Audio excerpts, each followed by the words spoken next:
इस धरती के नीचे रोशनी से दूर एक ऐसी दुनिया बसती है जहां इंसानों की परछाई भी कांप उठे।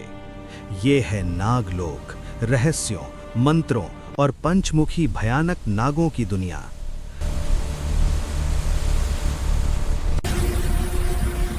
नागलोक का शासक है पंचमुखी नागराज काल भैरव। उसके 5 सिर, 5 दृष्टियां और 5 शक्तियां हैं। जिस दिन उसकी आंखों में क्रोध उतरता है, उस दिन मृत्यु स्वयं रास्ता बदल लेती है।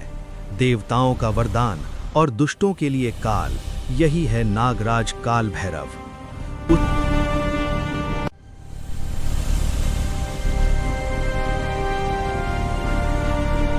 उसी नागलोक में रहती है उसकी पुत्री पंचमुखी नागिन चंद्रिका।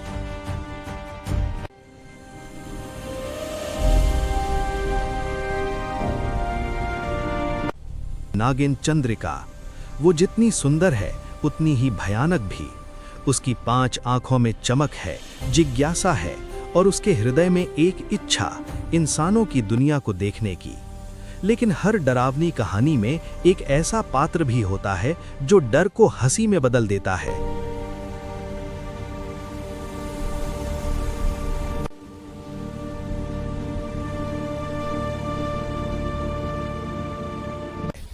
ये है पंचमुखी नाग गोलू।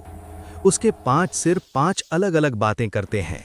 कोई डरता है, कोई हंसता है, कोई बहादुर बनने की कोशिश करता है और एक मंत्र ही भूल जाता है।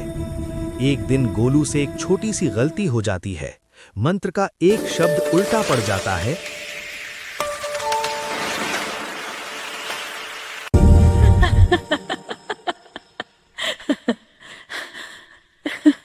और नागलोक में खुल जाता है एक शक्तिशाली द्वार। चमकती रोशनी, घूमता हुआ भंवर, और इससे पहले कि कोई कुछ समझ पाता, चंद्रिका और गोलू सीधे पहुंच जाते हैं इंसानों की दुनिया में। अमावस की रात थी, एक पुराना गांव, सन्नाटा और ठंडी हवा। जब पंचमुखी नागिन के कदम वहां पड़े तो गांव के दिलों में डर जाग उठा। लेकिन चंद्रिका किसी को नुकसान पहुंचाने नहीं आई थी, वो इंसानों को समझना चाहती थी। पर जहां शक्ति होती है वहां लालच भी जन्म लेता है। गांव में रहने वाला एक तांत्रिक इस शक्ति को पहचान लेता है। काले मंत्र, खोपड़ी की छड़ी और आंखों में पागलपन लिए वो नागलोक की शक्ति चुराने निकल पड़ता है। जैसे ही तांत्रिक चंद्रिका के सामने आता है, आसमान गरज उठता है। 5 फन एक साथ फुफकारते हैं और हवा में मौत की चेतावनी फैल जाती है। डर का माहौल था और तभी गोलू आगे आता है। वो बहादुर बनने की कोशिश करता है, लेकिन मंत्र फिर गलत बोल देता है।